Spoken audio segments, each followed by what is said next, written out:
I had a bone marrow biopsy today.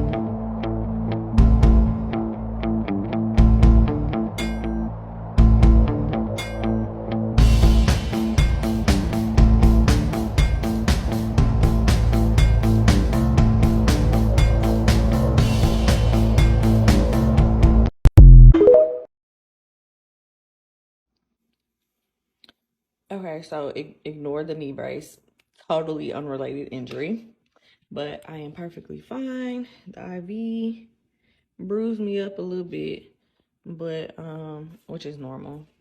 What the fuck is this bruise? Um, Basically, I went in for a bone marrow biopsy. Um, had to fast for 12 hours before, so on Sunday I had to stop eating and drinking anything around 10 o'clock. Had to go into the hospital, register for the outpatient procedure by 8 a.m. Then they switch you from that room to the next room, verify the information, sign consent forms, blah, blah, blah. Switch you from that room to an actual patient room. Go in there, undress, put on your gown and everything, urine sample, blood sample. They run all of that to make sure, checking vitals and all that. Run all of that to make sure everything is cool. Asked me a million times when the last time I ate or drank anything. I'm like, I ain't had no coffee, stop asking me these questions, but just verify all of that. And then the doctor came in, explained what the procedure's gonna look like. He asked, did I have any questions? I said 2. Is this shit gonna hurt? And when can I drink some coffee? He was like, no pain. You'll feel pressure, but no pain. And you can have coffee as soon as you're done. We'll bring you some coffee. Bet. I wasn't as nervous as I thought I was gonna be. I was just kind of like, it is what it is. It has to be done. I'd rather do it now than, wait. So most people do this in a regular doctor's office, but because of my my risk of bleeding, they did it within the hospital or whatever, and in the CT machine. So they do a CT scan of, so I'm laying on my stomach, and they do a CT scan of all of this area so that they not just going in blind. So I take live pictures or whatever, mark where they're gonna go in with the needle, and basically take out a little piece of bone. That was I'm like, what? I guess because you gotta break the bone to go in to get the bone marrow, right? That never crossed my mind. I'm like, this sounds like it's gonna hurt. But they put a mixture of Versed, which is a anti-anxiety medication, and then fentanyl. Just a little bit though. And so they gave me to calm my nerves and everything. And then numbed the specific area with lidocaine. And I'm laying on my stomach, numbed the specific area with lidocaine. And I'm laying on my stomach, almost inside of a CT machine, oxygen into my nostrils or whatever. And yeah, I started feeling good. It was some people go to sleep. It was not enough for me to go to sleep. I done had probably way too much morphine and all that shit in my lifetime. I barely felt loopy.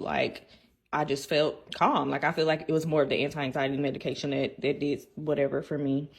I don't think I felt the lidocaine needle, which again, I've had plenty of pain shots in my butt. So I don't think I felt that at all. And then he was like, all right, I'm going in. And I just felt pressure. And the noise is probably what freaked people out more than anything, because it literally sounds like a drill. Because we can assume that the bone is thick as fuck. And so the area was right there. So my ass was out, and they went in right there. And then that was 2 seconds. He went in, came out, went back in, came out. Less than a minute, and then they took all the little probe things off of me, sent me back to the room, gave me ice chips and coffee and apple juice and snacks, And I'm like, I'm about to stay for lunch because the service is amazing. But yeah, then they, watch my vitals for a good like 15, 20 minutes. And then I can go home. Couldn't drive, so my brother dropped me off and came back to get me. But I feel totally fine. They said the pain medicine cocktail or whatever stays in your system for like 24 hours. They said most people get really, really loopy and don't like remember shit, and that they go on like shopping sprees. So she was like, don't get on Amazon, don't do all that. But I don't feel loopy at all, but I'm still not gonna get on Amazon just in case. But yeah, I'm fine. I think I go back to the doctor May 10th to talk about the results and do my regular CBC panel and that type of stuff. But I'm great. Thank everybody for the well wishes and everything. I'm still on PTO today, so I'm about to go take a nap.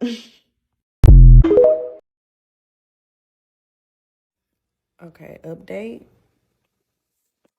I'm sore as fuck. I mostly slept on my stomach. It's actually weird because I changed the bandage, and where the actual hole is not where it hurts. It's like around it, like my whole left butt cheek. But just sore. Everything is fine. No infection or anything.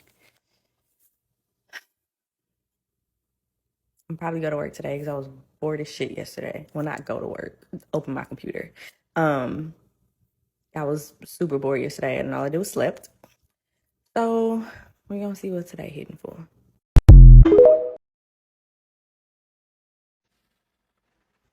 So I am back from the doctor, and my biopsy results were exactly what we expected, which will just inform like later treatment, like what types of medicine I can and cannot take. But one thing that sparked some curiosity in me, I feel like it's need to know. My mom is like, girl, but normally people with polycythemia vera have really, really high red blood cell counts. I have polycythemia vera, but I have high, like it's just not really, really high. So she was like, but you have really, really high platelet counts, which is not like weird to have when you have polycythemia vera. It's just usually the other way around. And she was like, so that indicates that like you might have another blood disorder along with this, or at least a trait of one. So she was like, do you have, so she asked me if I knew if I had a sickle cell trait or thalassemia, which are kin to each other. And I'm like, you asking me? No. Did you see it? Like, I don't know. And she was like, just wondering if you have a history of that on either side of your family. And I'm like, honestly, I wouldn't know. I know both of my parents, but I feel like anyway, so I call my mama and she's like, no, like if you have the trait, that means one of us has sickle cell or thalassemia. And I'm like, yeah, that's what I was thinking too. But I'm like, you saying no? You saying no because you know you don't have it, or you saying no because you just feel like it's a no? And she like, So has anybody ever like really, really done a comprehensive medical history of their family? Both of my parents are alive. I only have one living grandparent who will lie. He will lie. Actually, one of the last times I talked to him, he literally told me he don't take no medications. Like, I was telling him I had high blood pressure, that my mom and them had high blood pressure, and he was like, "Where'd they get that from?" Sir, you take. He will lie. So how do I get this done? Like my doctor is like, oh, we can run other tests.